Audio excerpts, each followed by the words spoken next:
사도신경으로 우리 신앙 고백하겠습니다. 나는 전능하신 아버지 하나님 천지의 창조주를 믿습니다. 나는 그의 유일하신 아들 우리 주 예수 그리스도를 믿습니다.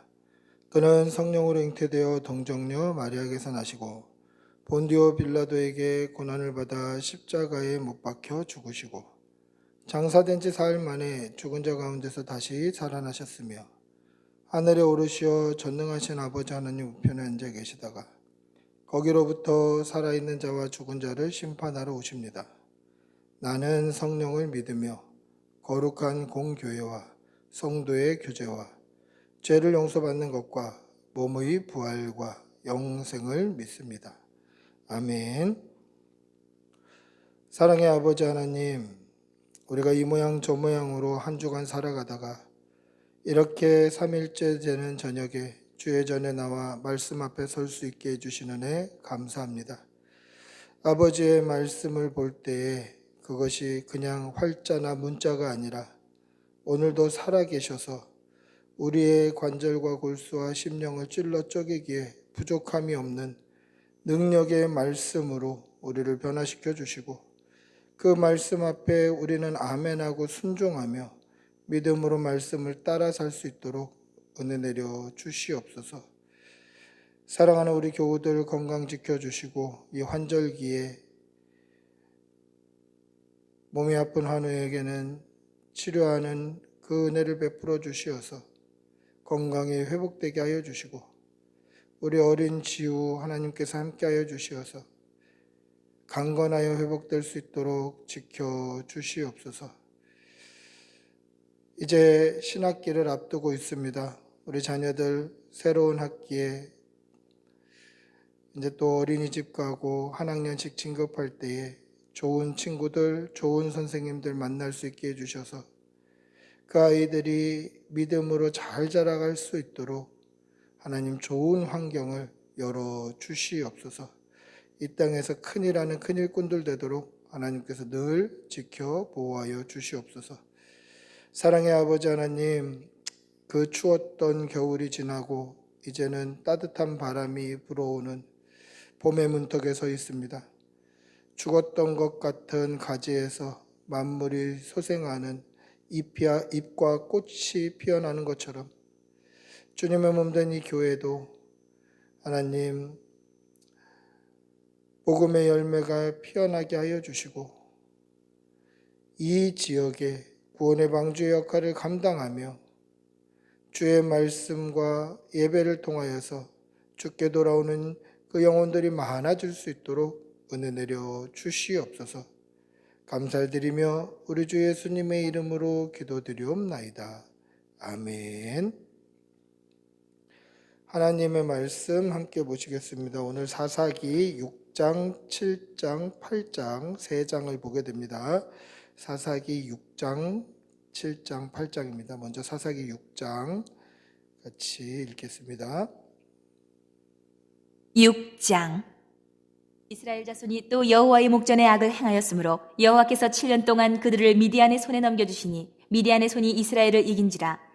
이스라엘 자손이 미디안으로 말미암아 산에서 웅덩이와 굴과 산성을 자기들을 위하여 만들었으며 이스라엘이 파종한 때면 미디안과 아멜렉과 동방 사람들이 치러 올라와서 진을 치고 가사에 이르도록 토지 소산을 멸하여 이스라엘 가운데에 먹을 것을 남겨두지 아니하며 양이나 소나 나귀도 남기지 아니하니 이는 그들이 그들의 짐승과 장막을 가지고 올라와 메뚜기 떼같이 많이 들어오니 그 사람과 낙타가 무수함이라. 그들이 그 땅에 들어와 멸하려 하니 이스라엘이 미디안으로 말미암아 궁핍함이 심한지라. 이에 이스라엘 자손이 여호와께 부르짖었더라. 이스라엘 자손이 미디안으로 말미암아 여호와께 부르짖었으므로 여호와께서 이스라엘 자손에게 한 선지자를 보내시니 그가 그들에게 이르되 여호와께서 이같이 말씀하시기를 이스라엘의 하나님 내가 너희를 애굽에서 인도하여 내며 너희를 그 종되었던 집에서 나오게 하여 애굽 사람의 손과 너희를 학대하는 모든 자의 손에서 너희를 건져내고 그들을 너희 앞에서 쫓아내고 그 땅을 너희에게 주었으며 내가 또 너희에게 이르기를 나는 너희의 하나님 여호와이니 너희가 거주하는 아모리 사람의 땅의 신들을 두려워하지 말라 하였으나 너희가 내 목소리를 듣지 아니하였느니라 하셨다 아니라. 여호와의 사자가 아비에셀 사람 요아스에게 속한 오브라에 이르러 상수리 나무 아래에 앉으니라. 마침 요아스의 아들 기드온이 미디안 사람에게 알리지 아니하려 하여 밀을 포도주 틀에서 타작하더니 여호와의 사자가 기드온에게 나타나 이르되 큰 용사여 여호와께서 너와 함께 계시도다 하매 기드온이 그에게 대답하되 오 나의 주여 여호와께서 우리와 함께 계시면 어찌하여 이 모든 일이 우리에게 일어났나이까? 또 우리 조상들이 일찍이 우리에게 이르기를 여호와께서 우리를 애굽에서 올라오게 하신 것이 아니냐 한 그 모든 이적이 어디 있나이까? 이제 여호와께서 우리를 버리사 미디안의 손에 우리를 넘겨주셨나이다 하니 여호와께서 그를 향하여 이르시되 너는 가서 이 너의 힘으로 이스라엘을 미디안의 손에서 구원하라. 내가 너를 보낸 것이 아니냐 하시니라. 그러나 기드온이 그에게 대답하되 오 주여 내가 무엇으로 이스라엘을 구원하리이까? 보소서 나의 집은 므낫세 중에 극히 약하고 나는 내 아버지 집에서 가장 작은 자이니이다 하니 여호와께서 그에게 이르시되 내가 반드시 너와 함께하리니 내가 미디안 사람 치기를 한 사람을 치듯 하리라 하시니라. 기드온이 그에게 대답하되 만일 내가 주께 은혜를 얻어 싸우면 나와 말씀하신 이가 주 되시는 표징을 내게 보이소서. 내가 예물을 가지고 다시 주께로 와서 그것을 주 앞에 드리기까지 이곳을 떠나지 마시기를 원하나이다 하니 그가 이르되 내가 너 돌아올 때까지 머무르리라 하니라. 기드온이 가서 염소 새끼 하나를 준비하고 가루 한 에바로 무교병을 만들고 고기를 소쿠리에 담고 국을 양푼에 담아 상수리 나무 아래 그에게로 가져다가 드리매 하나님의 사자가 그에게 이르되 고기와 무교병을 가져다가 이 바위 위에 놓고 국을 부으라 하니 기드온이 그대로 하니라. 여호와의 사자가 손에 잡은 지팡이 끝을 내밀어 고기와 무교병에 대니 불이 바위에서 나와 고기와 무교병을 살랐고 여호와의 사자는 떠나서 보이지 아니한지라. 기드온이 그가 여호와의 사자인 줄을 알고 이르되 슬프도소이다 주 여호와여 내가 여호와의 사자를 대면하여 보았나이다 하니 여호와께서 그에게 이르시되 너는 안심하라 두려워하지 말라 죽지 아니하리라 하시니라. 기드온이 여호와를 위하여 거기서 제단을 쌓고 그것을 여호와 살롬이라 하였더라. 그것이 오늘까지 아비에셀 사람에게 속한 오브라에 있더라. 그날 밤에 여호와께서 기드온에게 이르시되 내 아버지에게 있는 수소 곧 7년 된 둘째 수소를 끌어오고 내 아버지에게 있는 바알의 제단을 헐며 그 곁에 아세라 상을 찍고 또 이 산성 꼭대기에 내 하나님 여호와를 위하여 규례대로 한 제단을 쌓고 그 둘째 수소를 잡아 내가 찍은 아세라 나무로 번제를 드릴지니라 하시니라. 이에 기드온이 종 10사람을 데리고 여호와께서 그에게 말씀하신 대로 행하되 그의 아버지의 가문과 그 성읍 사람들을 두려워함으로 이 일을 감히 낮에 행하지 못하고 밤에 행하니라. 그 성읍 사람들이 아침에 일찍 일어나 본즉 바알의 제단이 파괴되었으며 그 곁에 아세라가 찍혔고 새로 쌓은 제단 위에 그 둘째 수소를 드렸는지라. 서로 물어 이르되 이것이 누구의 소행인가 하고 그들이 캐어 물은 후에 이르되 요아스의 아들 기드온이 이를 행하였도다 하고 성읍 사람들이 요아스에게 이르되 내 아들을 끌어내라. 그는 당연히 죽을지니 이는 바알의 제단을 파괴하고 그 곁에 아세라를 찍었음이니라 하니 요아스가 자기를 둘러싼 모든 자에게 이르되 너희가 바알을 위하여 다투느냐? 너희가 바알을 구원하겠느냐? 그를 위하여 다투는 자는 아침까지 죽임을 당하리라. 바알이 과연 신일진데 그의 제단을 파괴하였은즉 그가 자신을 위해 다툴 것이니라 하니라. 그날에 기드온을 여룻바알이라 불렀으니 이는 그가 바알의 제단을 파괴하였으므로 바알이 그와 더불어 다툴 것이라 함이었더라. 그때에 미디안과 아멜렉과 동방 사람들이 다 함께 모여 요단강을 건너와서 이스라엘 골짜기에 진을 친지라. 여호와의 영이 기드온에게 임하시니 기드온이 나팔을 불매 아비에셀이 그의 뒤를 따라 부름을 받으니라. 기드온이 또 사자들을 온 므낫세에 두루 보내매 그들도 모여서 그를 따르고 또 사자들을 아셀과 스불론과 납달리에 보내매 그 무리도 올라와 그를 영접하더라. 기드온이 하나님께 여쭈되 주께서 이미 말씀하심같이 내 손으로 이스라엘을 구원하시려거든 보소서 내가 양털 한 뭉치를 타작마당에 두리니 만일 이슬이 양털에만 있고 주변 땅은 마르면 주께서 이미 말씀하심같이 내 손으로 이스라엘을 구원하실 줄을 내가 알겠나이다 하였더니 그대로 된지라. 이튿날 기드온이 일찍이 일어나서 양털을 가져다가 그 양털에서 이슬을 짜니 물이 그릇에 가득하더라. 기드온이 또 하나님께 여쭈되 주여 내게 노하지 마옵소서. 내가 이번만 말하리이다. 구하옵나니 내게 이번만 양털로 시험하게 하소서. 원하건대 양털만 마르고 그 주변 땅에는 다 이슬이 있게 하옵소서 하였더니 그 밤에 하나님이 그대로 행하시니 곧 양털만 마르고 그 주변 땅에는 다 이슬이 있었더라. 아멘. 7장 7장 여룻바알이라 하는 기드온과 그를 따르는 모든 백성이 일찍이 일어나 하루샘 곁에 진을 쳤고 미디안의 진영은 그들의 북쪽이요 모래산 앞 골짜기에 있었더라. 여호와께서 기드온에게 이르시되 너를 따르는 백성이 너무 많은즉 내가 그들의 손에 미디안 사람을 넘겨주지 아니하리니 이는 이스라엘이 나를 거슬러 스스로 자랑하기를 내 손이 나를 구원하였다 할까 함이니라. 이제 너는 백성의 귀에 외쳐 이르기를 누구든지 두려워 떠는 자는 길라산을 떠나 돌아가라 하시니 이에 돌아간 백성이 22,000명이요 남은 자가 10,000명이었더라. 여호와께서 또 기드온에게 이르시되 백성이 아직도 많으니 그들을 인도하여 물가로 내려가라. 거기서 내가 너를 위하여 그들을 시험하리라. 내가 누구를 가리켜 내게 이르기를 이 사람이 너와 함께 가리라 하면 그는 너와 함께 갈 것이요 내가 누구를 가리켜 내게 이르기를 이 사람은 너와 함께 가지 말 것이니라 하면 그는 가지 말 것이니라 하신지라. 이에 백성을 인도하여 물가에 내려가매 여호와께서 기드온에게 이르시되 누구든지 개가 핥는 것 같이 혀로 물을 핥는 자들을 너는 따로 세우고 또 누구든지 무릎을 꿇고 마시는 자들도 그와 같이 하라 하시더니 손으로 움켜 입에 대고 핥는 자의 수는 300명이요 그 외의 백성은 다 무릎을 꿇고 물을 마신지라. 여호와께서 기드온에게 이르시되 내가 이 물을 핥아먹은 300명으로 너희를 구원하며 미디안을 내 손에 넘겨주리니 남은 백성은 각각 자기의 처소로 돌아갈 것이니라 하시니 이에 백성이 양식과 나팔을 손에 든지라. 기드온이 이스라엘 모든 백성을 각각 그의 장막으로 돌려보내고 그 300명은 머물게 하니라. 미디안 진영은 그 아래의 골짜기 가운데 있었더라. 그 밤에 여호와께서 기드온에게 이르시되 일어나 진영으로 내려가라. 내가 그것을 내 손에 넘겨주었느니라. 만일 내가 내려가기를 두려워하거든 내 부하 부라와 함께 그 진영으로 내려가서 그들이 하는 말을 들으라. 그 후에 내 손이 강하여져서 그 진영으로 내려가리라 하시니 기드온이 이에 그의 부하 부라와 함께 군대가 있는 진영 근처로 내려간즉 미디안과 아말렉과 동방의 모든 사람들이 골짜기에 누웠는데 메뚜기의 많은 수와 같고 그들의 낙타의 수가 많아 해변의 모래가 많음 같은지라. 기드온이 그곳에 이른즉 어떤 사람이 그의 친구에게 꿈을 말하여 이르기를 보라 내가 한 꿈을 꾸었는데 꿈에 보리떡 한 덩어리가 미디안 진영으로 굴러들어와 한 장막에 이르러 그것을 쳐서 무너뜨려 위쪽으로 엎으니 그 장막이 쓰러지더라. 그의 친구가 대답하여 이르되 이는 다른 것이 아니라 이스라엘 사람 요아스의 아들 기드온의 칼이라. 하나님이 미디안과 그 모든 진영을 그의 손에 넘겨주셨느니라 하더라. 기드온이 그 꿈과 해몽하는 말을 듣고 경배하며 이스라엘 진영으로 돌아와 이르되 일어나라 여호와께서 미디안과 그 모든 진영을 너희 손에 넘겨주셨느니라 하고 300명을 세대로 나누어 각 손에 나팔과 빈 항아리를 들리고 항아리 안에는 횃불을 감추게 하고 그들에게 이르되 너희는 나만 보고 내가 하는 대로 하되 내가 그 진영 근처에 이르러서 내가 하는 대로 너희도 그리하여 나와 나를 따르는 자가 다 나팔을 불거든 너희도 모든 진영 주위에서 나팔을 불며 이르기를 여호와를 위하라 기드온을 위하라 하라 하니라. 기드온과 그와 함께한 100명이 이경초에 진영 근처에 이른즉 바로 파수꾼들을 교대한 때라. 그들이 나팔을 불며 손에 가졌던 항아리를 부수니라. 세대가 나팔을 불며 항아리를 부수고 왼손에 횃불을 들고 오른손에 나팔을 들어 불며 외쳐 이르되 여호와와 기드온의 칼이 다하고 각기 제자리에 서서 그 진영을 에워싸매 그 온 진영의 군사들이 뛰고 부르짖으며 도망하였는데 300명이 나팔을 불 때에 여호와께서 그 온 진영에서 친구끼리 칼로 치게 하심으로 적군이 도망하여 스레라의 베시다에 이르고 또 답바에 가까운 아벨모올라의 경계에 이르렀으며 이스라엘 사람들은 납달리와 아셀과 온 므낫세에서부터 부름을 받고 미디안을 추격하였더라. 기드온이 사자들을 보내서 에브라임 온 산지로 두루다니게 하여 이르기를 내려와서 미디안을 치고 그들을 납질러 벳바라와 요단강에 이르는 수로를 점령하라 하매 이에 에브라임 사람들이 다 모여 벳바라와 요단강에 이르는 수로를 점령하고 또 미디안의 두 방백 오렙과 스앱을 사로잡아 오렙은 오렙 바위에서 죽이고 스앱은 스앱 포도주 틀에서 죽이고 미디안을 추격하였고 오렙과 스앱의 머리를 요단강 건너편에서 기드온에게 가져왔더라. 아멘. 8장. 8장. 에브라임 사람들이 기드온에게 이르되 내가 미디안과 싸우러 갈 때에 우리를 부르지 아니하였으니 우리를 이같이 대접하면 어찌 됨이냐고 그와 크게 다투는지라. 기드온이 그들에게 이르되 내가 이제 행한 일이 너희가 한 것에 비교되겠느냐. 에브라임의 은물 포도가 아비에셀의 만물 포도보다 낫지 아니하냐. 하나님이 미디안의 방백 오렙과 스앱을 너희 손에 넘겨주셨으니 내가 한 일이 어찌 능히 너희가 한 것에 비교되겠느냐 하니라. 기드온이 이 말을 하매 그때에 그들의 노여움이 풀리니라. 기드온과 그와 함께 앉아 300명이 요단강에 이르러 건너고 비록 피곤하나 추격하며 그가 숫곳 사람들에게 이르되 나를 따르는 백성이 피곤하니 청하건대 그들에게 떡덩이를 주라. 나는 미디안의 왕들인 세바와 살문나의 뒤를 추격하고 있노라 하니 숫곳의 방백들이 이르되 세바와 살문나의 손이 지금 내 손 안에 있다는 거냐. 어찌 우리가 내 군대에게 떡을 주겠느냐 하는지라.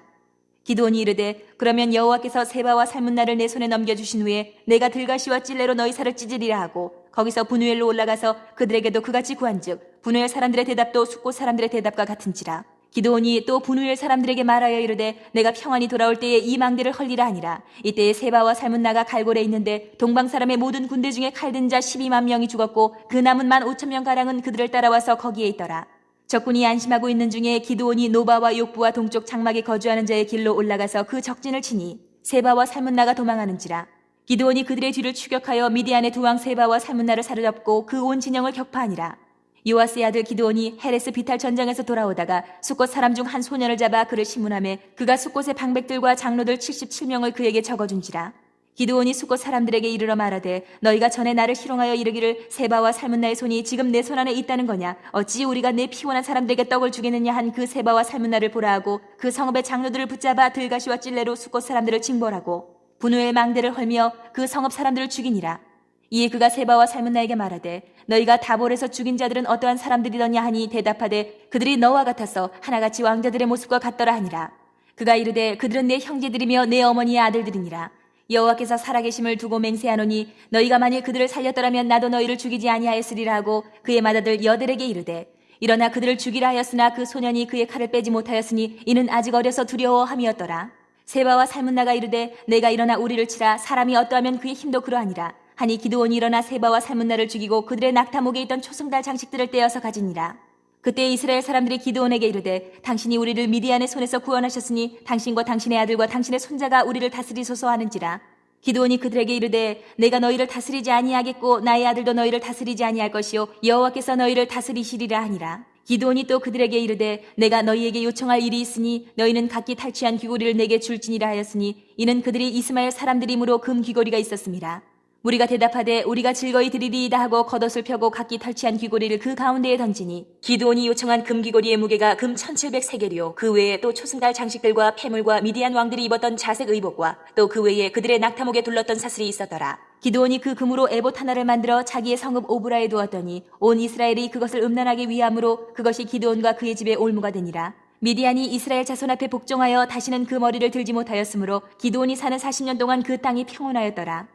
요아스의 아들 여룻바알이 돌아가서 자기 집에 거주하였는데 기드온이 아내가 많음으로 그의 몸에서 낳은 아들이 70명이었고 세겜에 있는 그의 첩도 아들을 낳았으므로 그 이름을 아비멜렉이라 하였더라. 요아스의 아들 기드온이 나이가 많아 죽음에 아비에셀 사람의 오브라에 있는 그의 아버지 요아스의 묘실에 장사되었더라.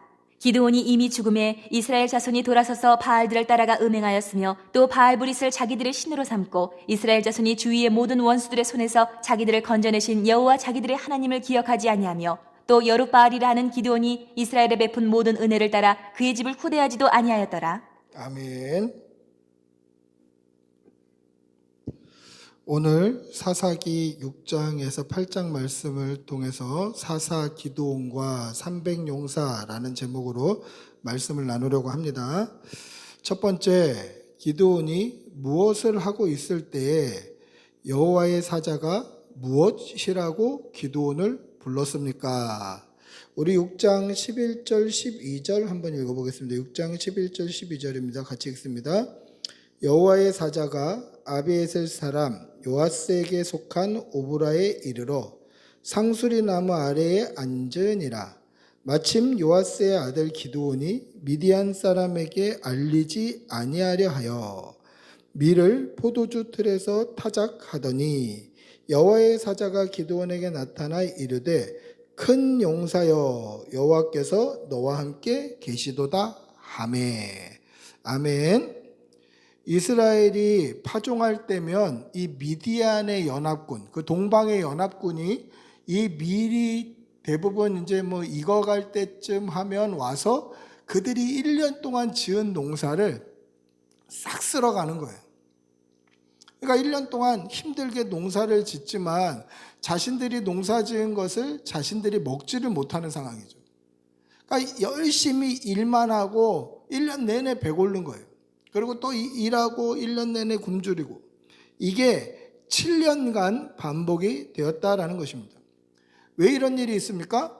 그들이 바알과 아세라를 음란히 섬기고 하나님을 버렸기 때문에 하나님은 미디안과 연합군들의 손을 들어서 이스라엘을 심판하신 거예요. 기드온 역시 자신이 농사지은 밀을 미디안 연합군에게 빼앗기지 않으려고 아마 아직 다 연글지도 않고 다 익지도 않은 그 밀들 그냥 어떻게 해서든지 뭐 추수를 해서 그것을 포도주 틀 거기에 숨어서 타작을 하고 있었어요. 여러분 매번 추수할 시기가 되면 적군이 와서 우리의 모든 곡식을 걷어간다. 굉장히 무서운 일이죠. 우리나라 옛말에 그런 말이 있지 않습니까? 천고마비의 계절. 언제를 천고마비라고 합니까? 가을을 천고마비라고 하죠. 하늘이 높아지고 말이 살찐다. 이거 좀 낭만적으로 들리긴 하는 그런 말입니다만은 사실은 이 말이 이 역사적인 아픔이 있는 말이에요. 왜냐? 하늘이 높고 말이 살찌는 이 천고마비의 가을이 오면 어떻습니까? 추수할 곡식들이 들에 누렇게 연그러가고 있어요. 근데 곡식들이 누렇게 연그러간다, 뭐 황금 바다다, 뭐 이런 말도 있지만 왜 하늘이 높고 말이 살찐다고 되어 있을까? 그 이유는 하늘이 높고 말이 살찌고 이제 추수할 곡식들이 연그러가면 북방 기마민족들이 그 살찐 말을 타고 우리를 침탈해서 우리가 1년 동안 열심히 지어놓은 이 농사거리를 싹 가져가니 경계하자라는 거예요. 경계하자. 그러니까 천고마비의 계절은 좋은 뜻이 아니라 우리가 경계하고 북방 기마민족을 방비하자, 전쟁 준비하자 이런 뜻이에요. 아마 미디안에게 7년 동안 이렇게 수탈을 당했던 이스라엘 백성들 역시 그런 마음이었겠죠. 그러니 아직 다 연결지도 않았고 아직 추수할 때가 되지 않았어도 내가 1년 동안 지은 농사 하나도 못 먹는 것보다는 덜 익은 거라도 좀 먹자. 덜 익은 거라도. 그래서 얼른 추수를 해서 포도주 밟는 틀, 그게 뭐 조그만 대야 양동이 이런 게 아니라 이스라엘에 가보면 지금도 이렇게 지금 사용하는 건 아닌데 예전에 사용했던 것들을 볼 수 있게 전시해 놓은 게 있는데 어떻게 돼 있냐면 마치 좀 작은 수영장 같아요. 펜션 같은 데 가면 이렇게 뭐 작은 수영장들이 있지 않습니까? 그만한 사이즈예요. 근데 이렇게 안에 경사가 지어져 있고 거기에 이제 포도를 막 농사지어서 놓고 거기를 막 밟아서 그 경사진대로 포도즙이 나가면 이제 그것을 이렇게 술통에다 담아서 숙성을 시키는 거예요.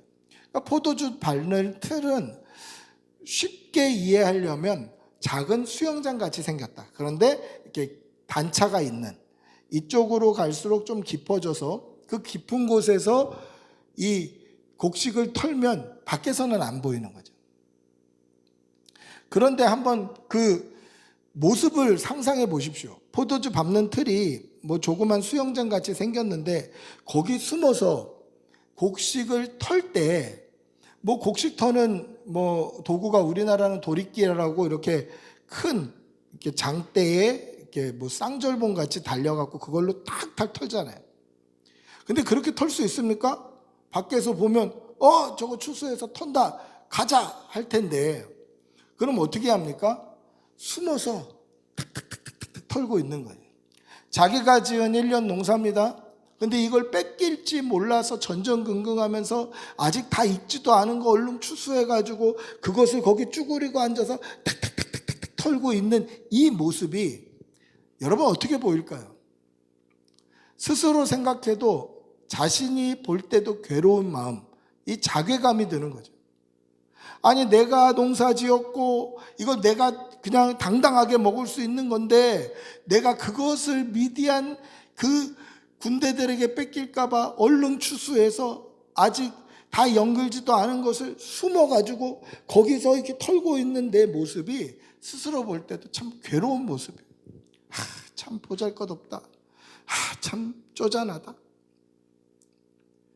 여러분 이것이 기드온이 스스로 자기를 생각하고 있는 마음이었어요.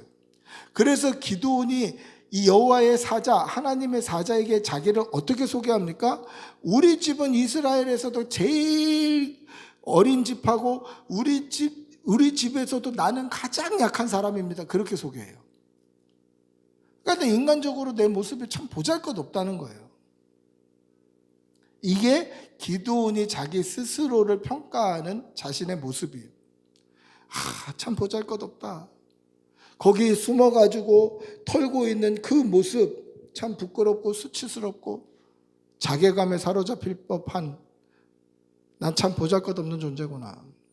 이게 기드온이 자기를 생각하는 모습이었다는 거죠.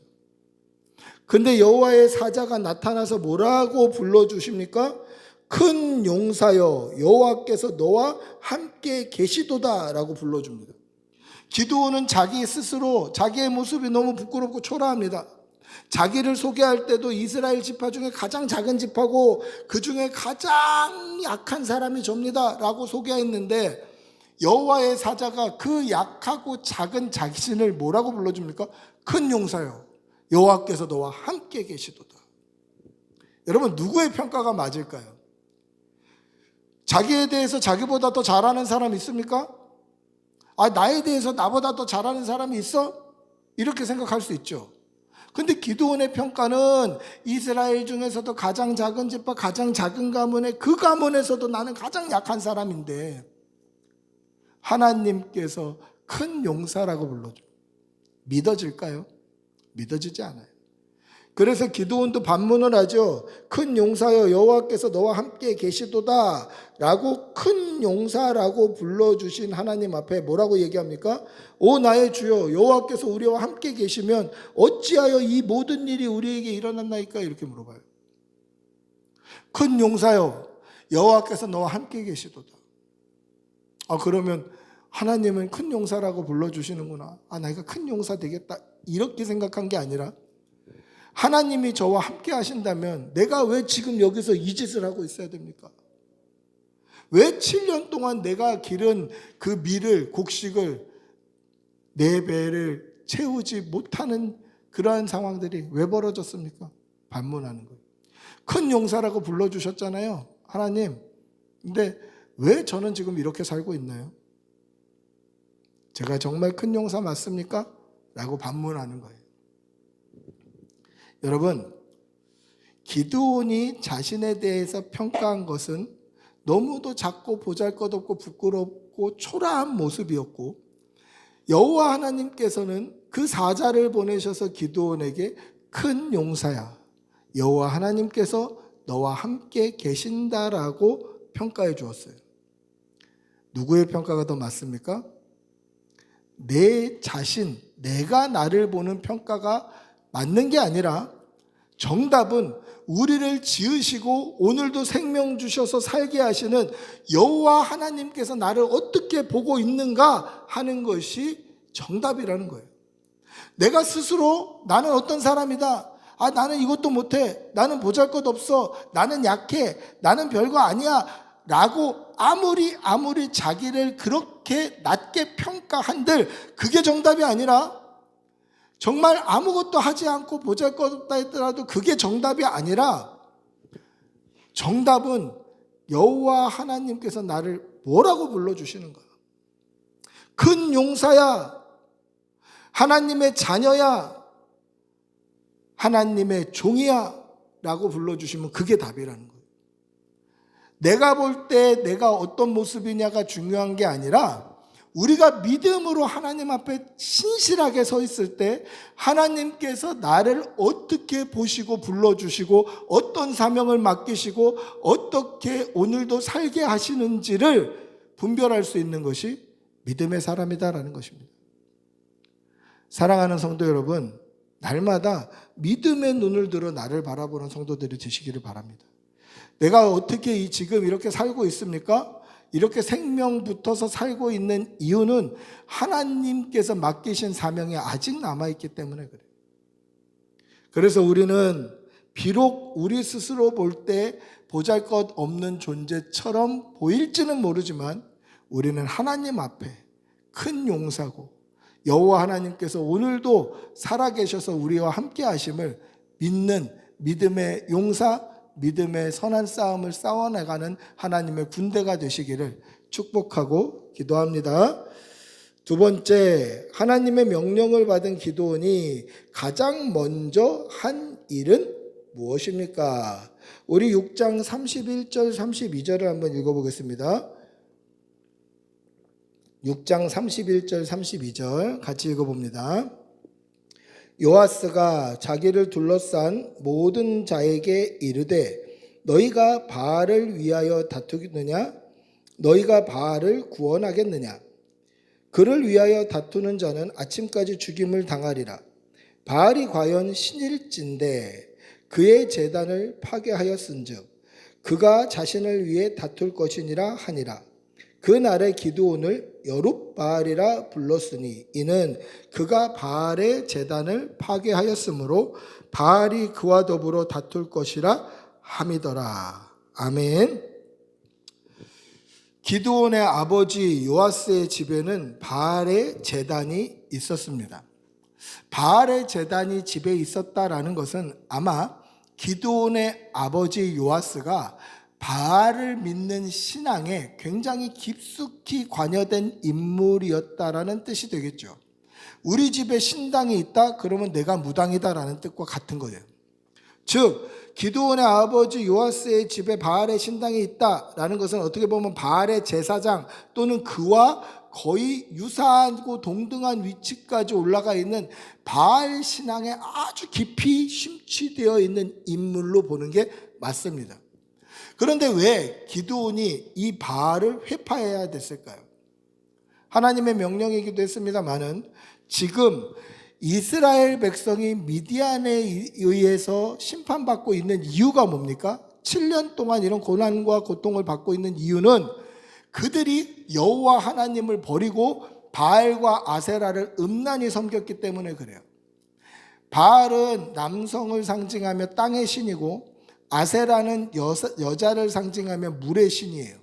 이 땅과 물이 만날 때 풍요와 번성이 있고, 그리고 아세라를 섬기고 바알을 섬기는 그 예배 행위 자체가 성관계이기 때문에 이 땅의 풍족함과 자녀의 출산의 풍족함을 다 관장하는 신으로 여겼단 말이에요. 그래서 바알과 아세라는 짝이고, 바알과 아세라를 섬겼을 때는 성경에 아주 종종 음란이라는 단어가 같이 붙어 있어요. 그러니까 바알과 아세라를 섬기는 예배 행위 자체가 음란한 관계로 이루어지기 때문에 그들의 그 관계 가운데 그 깊이 관여해서 그 집에 바알과 아세라 산당이 있었다는 것은 그 기드온의 아버지 요아스가 아주 깊은 바알 신앙의 중심에 서 있던 인물이었다는 뜻이죠. 그래서 바알 아세라를 음란히 섬기는 일 때문에 이스라엘 백성들이 지금 심판을 받고 있다면, 이 하나님의 심판, 하나님의 진노를 끊기 위해서 가장 먼저 해야 될 게 뭘까요? 하나님이 미워하시는, 지금 심판의 이유가 되는 그 바알과 아세라를 끊어내는 거예요. 하나님이 미워하시고 싫어하시는 죄가 끊어지지 않으면 회개는 시작도 못해요.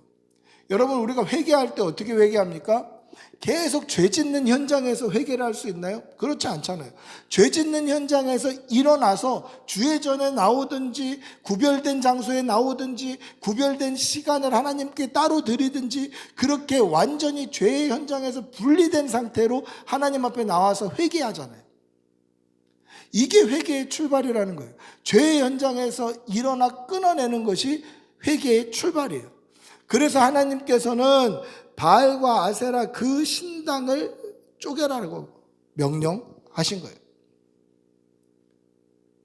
기드온의 아버지 요아스의 집에 바알의 신당이 있었다는 것은 기드온의 가정이 바알 신앙의 중심이 되어 있었다는 거죠. 그때 기드온은 어떻게 이 바알의 제단을 헐고 아세라 상을 부숩니까? 하나님께서 그렇게 명령하셨는데, 그러면 하나님이 명령하셨으니 대낮에 사람들 다 보는 앞에서 여호와 하나님께서 이렇게 명령하셨다 하면서 바알의 제단을 헐고 아세라 목상을 꺾어서 부셔버리고 이렇게 해야 참 신앙인, 우리 고신으로 치면 순교신앙 같아 보이나? 기도는 어떻게 합니까? 밤에 다들 자고 있을 때 혼자 하면 그것도 너무 시간이 오래 걸리니까 종을 10명 사서 마치 야반도주 하듯이 종 10명으로 한꺼번에 바알의 제단과 아세라 목상을 사람들 깨지 않도록 조심조심 들고 와서 산꼭대기에 올라가서 그거를 헐고 아세라 목상을 부셔가지고 그것을 땔감으로 떼서 여호와 하나님께 번제를 드리는 거예요. 우리의 죄를 용서해 주십시오. 바알의 신당을 헐고 아세라 목상을 찍어 싸우니 하나님 우리 다시 정결케 아버지 백성 삼아 주십시오. 제사 드린 거예요. 제단을 쌓아서 제사 드린 거예요. 여러분, 이것을 믿음이라고 볼 수 있을까요, 없을까요? 우리는 믿음을 좀 더 화끈해야 믿음이라고 생각해요.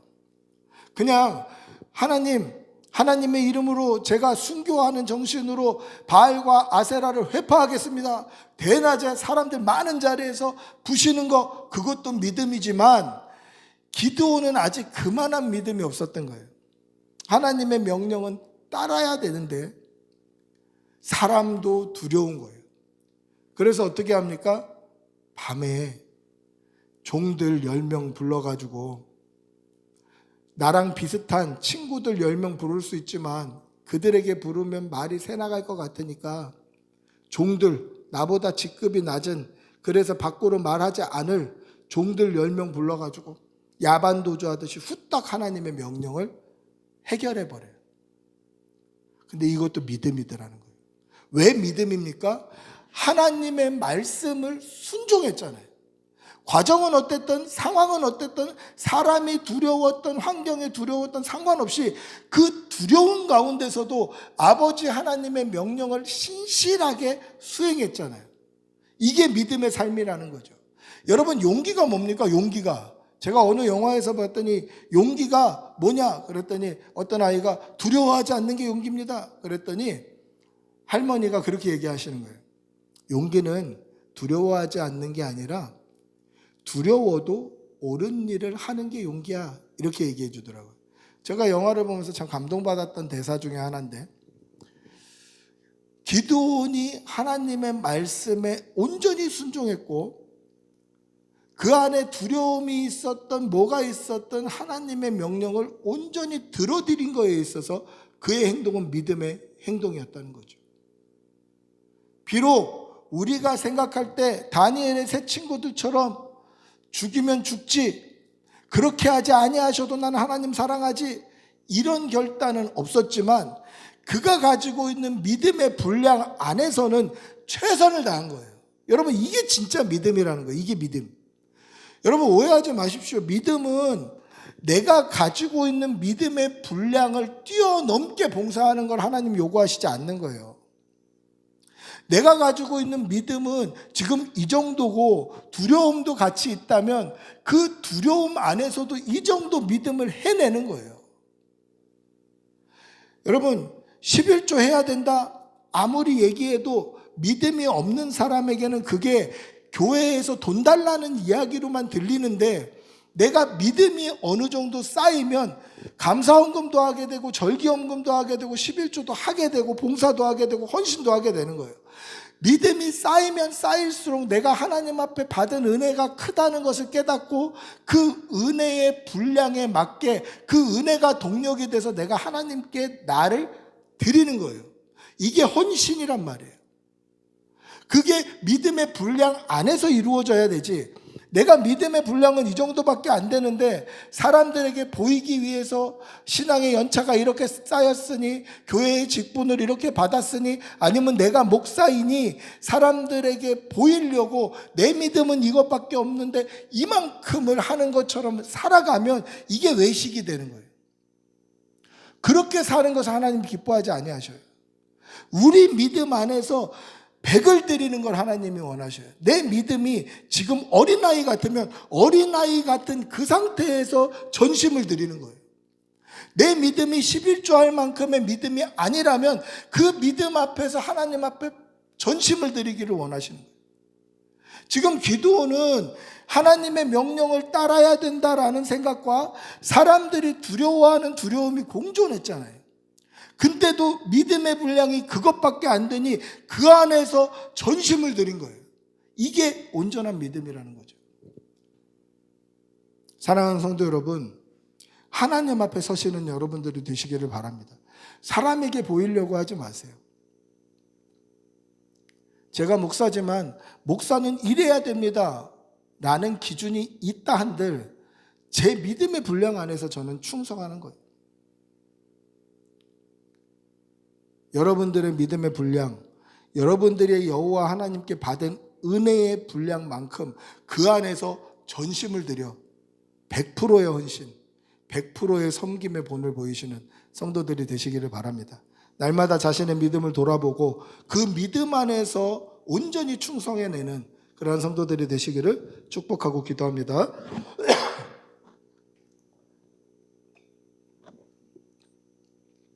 세 번째, 하나님께서 미디안과 싸울 용사 300명만 택하신 이유는 무엇입니까? 우리 7장 2절 한번 읽어보겠습니다. 7장 2절 시작. 여호와께서 기드온에게 이르시되 너를 따르는 백성이 너무 많은즉 내가 그들의 손에 미디안 사람을 넘겨주지 아니하리니 이는 이스라엘이 나를 거슬러 스스로 자랑하기를 내 손이 나를 구원하였다 할까 함이니라. 아멘. 하나님께서 미디안과 싸울 때 용사 300명만 택하신 이유는 뭡니까? 네가 스스로 니들 힘으로 구원했다라고 하지 못하도록, 하나님께서 300명만 택하시는 거예요. 여러분, 지금 이스라엘을 치러 올라온 그 미디안과 동방연합군이 그 수가 어땠습니까? 성경에 보면 그 수는 메뚜기 떼 같고 그들이 타고 온 낙타의 수는 바다의 모래 같았다라고 이야기합니다. 여러분, 메뚜기 떼가 확 습격을 하면 저도 뭐 실제로 본 적은 없습니다만은 영화 같은 데서 보면 메뚜기 떼가 확 습격을 하면 그게 몇 마리처럼 보입니까? 셀 수 있나요? 셀 수 없죠. 바다의 모래 몇 개 정도 될까요? 셀 수 있나요? 셀 수 없습니다. 메뚜기 떼 같고 바다의 모래 같다라는 것은 당시 이 히브리 문화의 좀 관용적인 표현인데 셀 수 없는 많은 수, 메뚜기 떼 같다, 바다 모래 같다, 하늘의 별과 같다, 이런 말들은 셀 수 없는 숫자를 나타내는 관용 그런 표현이에요. 그래서 군대는 메뚜기 떼 같았고 군인들이 타고 온 낙타, 이 낙타들이 쭉 앉아 있는 건 바다의 모래 같아 보이는 거예요. 셀 수 없다는 뜻이에요. 나중에 몇 명인지 나오죠. 10만이 넘어요. 자, 근데 한번 생각해 보십시오. 직급이 높은 사람들만 낙타를 타고 올 거 아니에요. 그냥 보병으로 걸어오는 사람들도 있겠죠.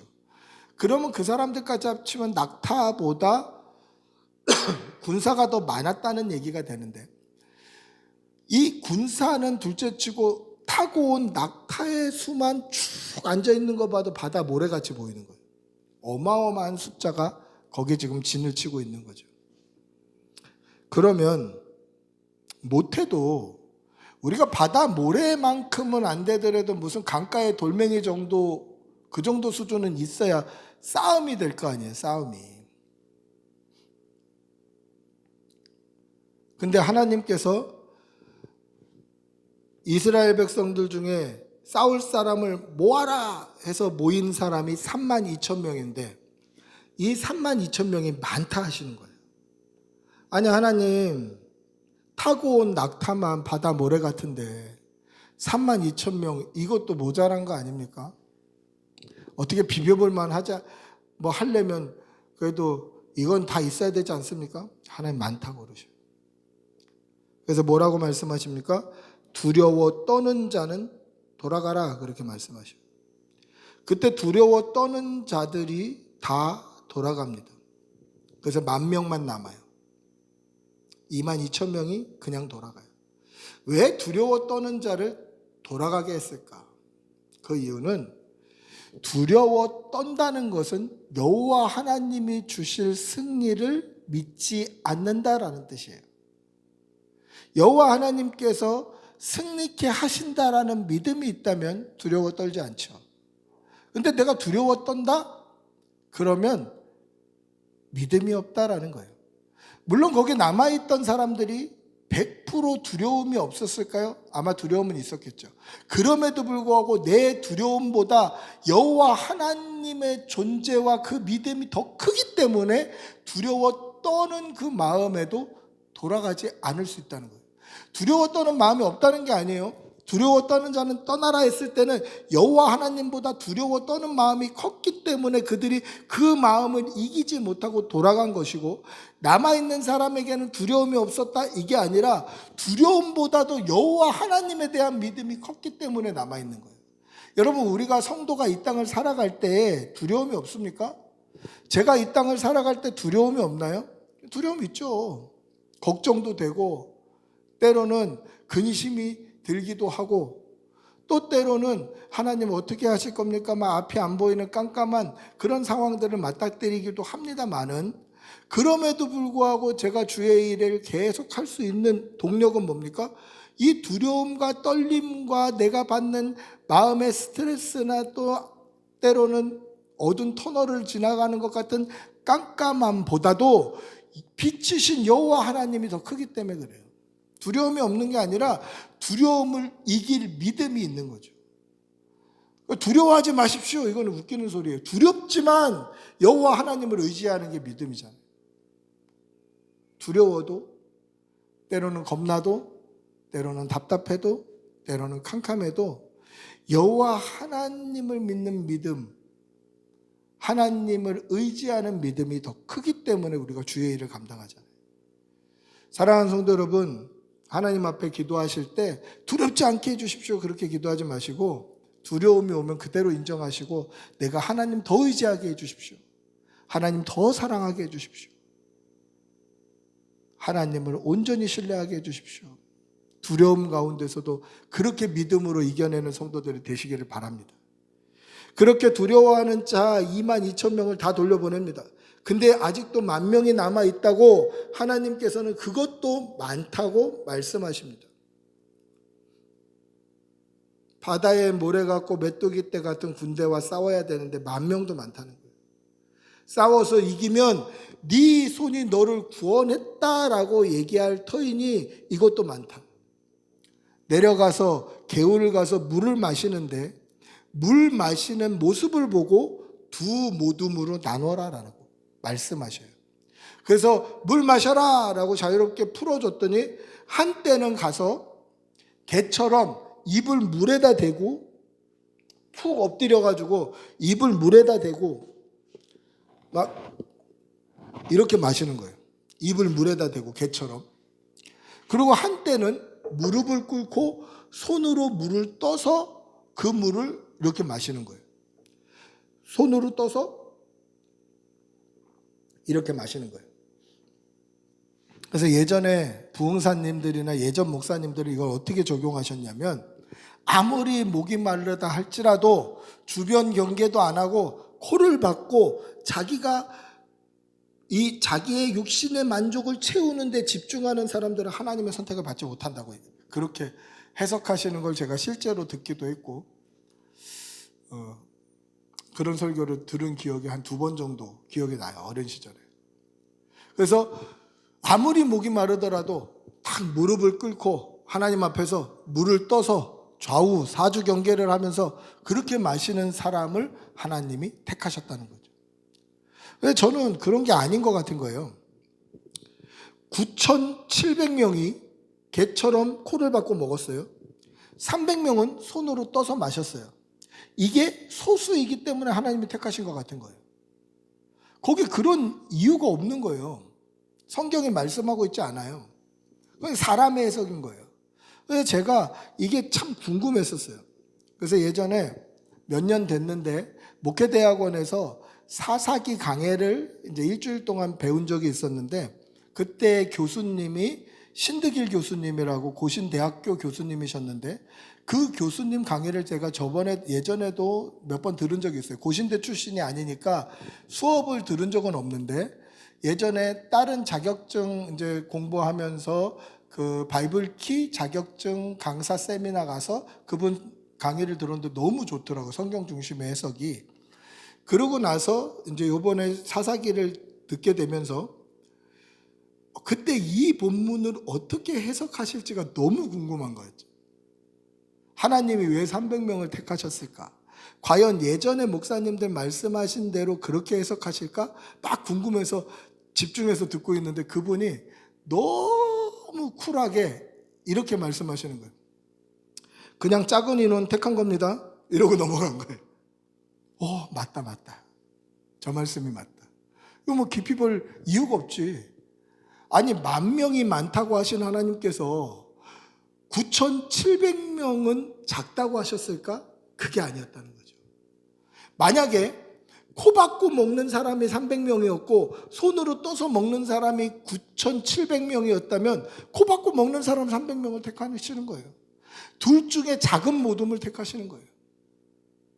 이유 없어요. 너무 많으면 니네들이 니네 손으로 구원했다고 여호와 하나님을 폄훼할 테니 여호와 하나님께서 구원하시는 것을 보이시기 위해서 작은 인원, 작은 사람들을 택하신 거예요. 그게 몇 명입니까? 300명이에요. 하나님께서는 우리의 죄된 본성을 잘 알고 계셔요. 많은 사람들이 싸워서 이겼으면 니네들이 이겨서 승리했다, 너희 손이 너희를 스스로 구원했다라고 여길 테니 너희들에게 그렇게 스스로를 교만하게 죄악된 본성으로 죄된 심성으로 자신을 높일 기회를 주지 않겠다라는 거예요.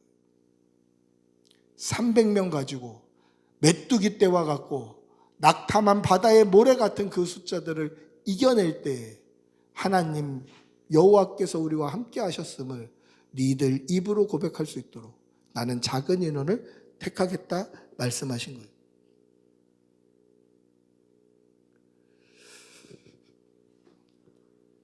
작은 인원이지만 하나님께서 쓰시면 큰 일을 행하실 줄 믿습니다.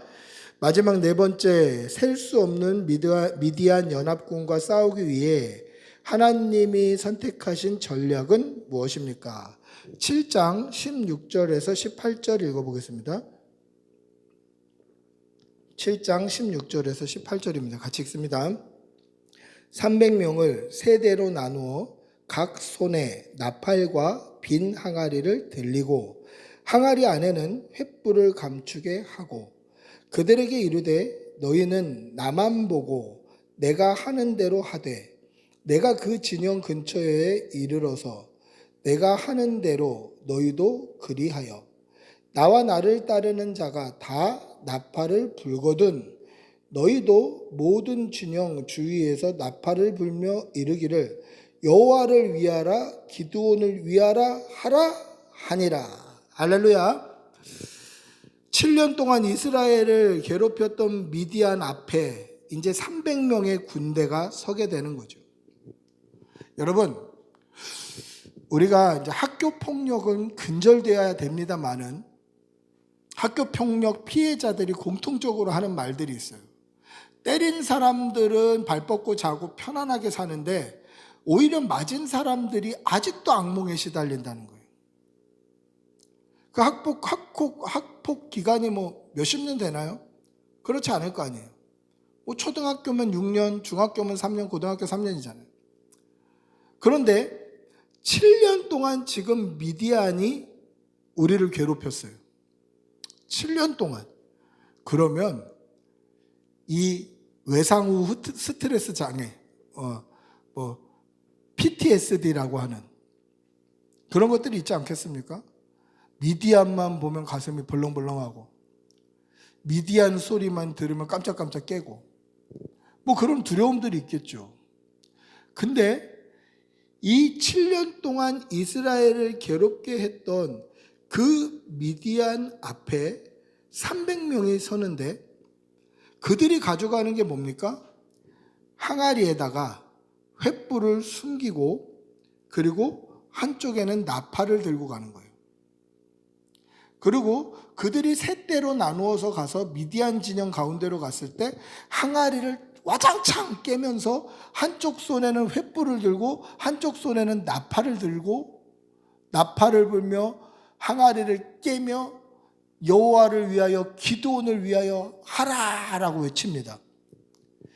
잘 보세요. 여기에 공격할 수 있는 무기가 있나요?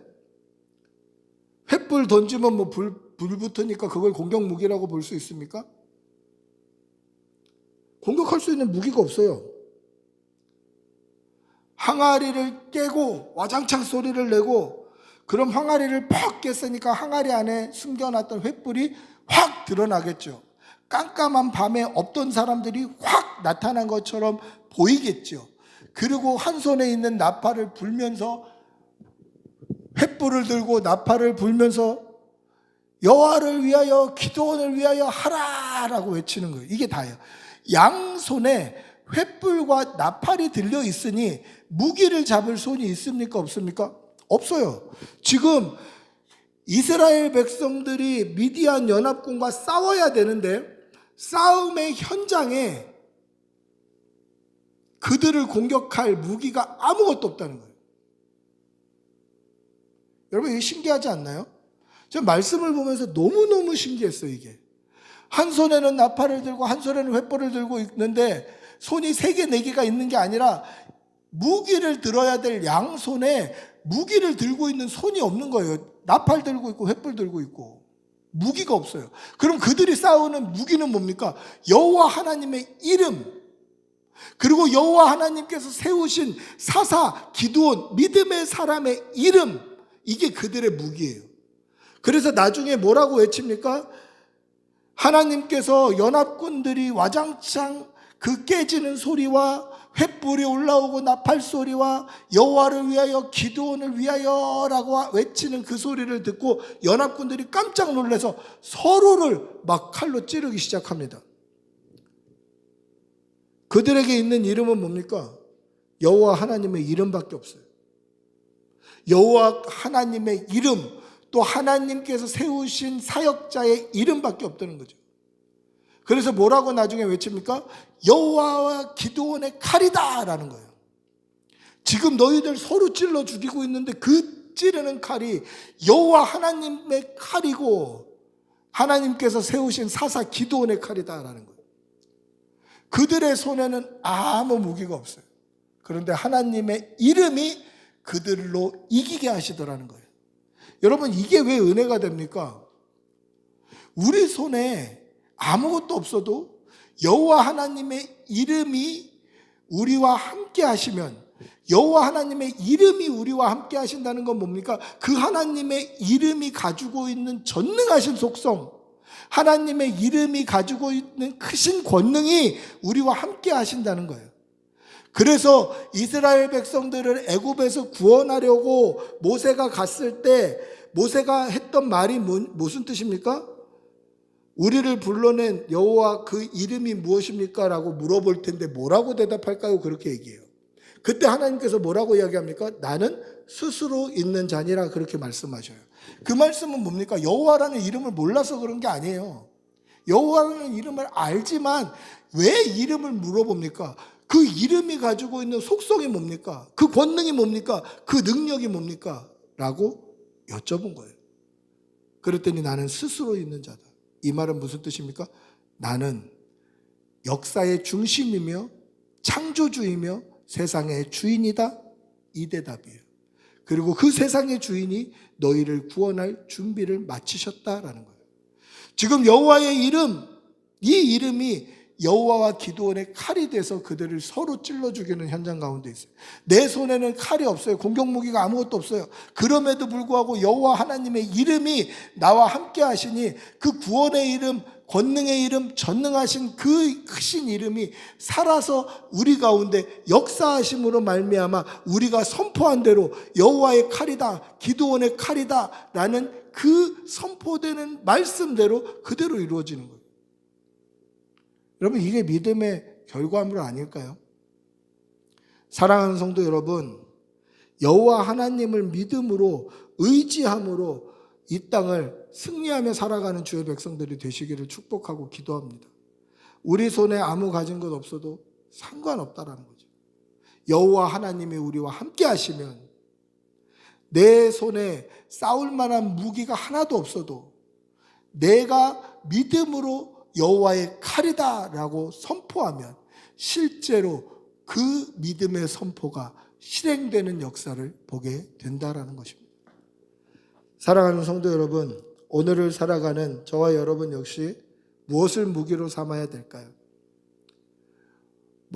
강한 힘, 예리한 칼날, 시대를 꿰뚫어 보는 명철, 어마어마한 스펙, 이게 무기일까요? 그렇지 않아요.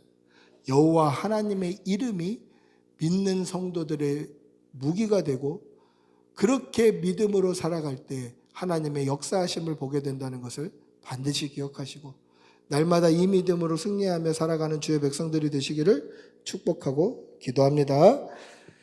우리 한번 같이 기도하겠습니다. 우리 같이 기도하실 때 오늘 기드온이 정말 자신의 믿음의 분량 안에서 충성했던 것을 우리가 말씀을 통해서 보았는데 하나님, 우리도 우리가 가지고 있는 믿음의 분량 안에서 충성하게 해주시고 여호와 하나님의 이름만 의지함으로 하나님의 이름을 선포할 때에 하나님의 권능과 전능하심이 우리의 삶을 통해서 이 땅에 실현되며 역사할 수 있게 해달라고 우리 주님의 이름 부르고 같이 기도하겠습니다.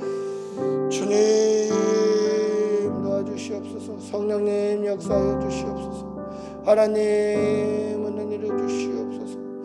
하나님, 우리가 이 땅을 살아갈 때 하나님, 우리 스스로 볼 때는 작고 초라하고 힘이 없고 세상 가운데 하나님 아무 보잘것없는 무명일지라도 여호와 하나님께서 함께 하시면 우리는 큰 용사, 강한 군대가 됨을 잊지 말게 하여 주시고, 우리가 날마다 믿음으로 살아가게 하여 주시어서 믿음으로 살 때 우리 손에 아무 가진 것이 없다 할지라도 여호와 하나님의 이름을 의지하며 나아갈 때 그 하나님의 이름이 가지시는 그 전능하심과 크신 권능이 우리의 삶 가운데 증명되며 드러날 수 있도록 은혜 내려 주시옵소서. 날마다 믿음으로 살게 하여 주시옵소서. 성령님 역사하여 주시옵소서. 주님 도와주시옵소서. 그리하여서 우리는 작고 초라하고 보잘것없지만 여호와 하나님의 이름을 의지하며 나아가며 그렇게 살아갈 때 우리에게 하나님의 역사와 크신 능력과 크신 은혜와 하나님 크신 섭리를 바라볼 수 있도록 우리의 눈으로 목도할 수 있도록 은혜 내려 주시옵소서. 주님 도와주시옵소서. 아버지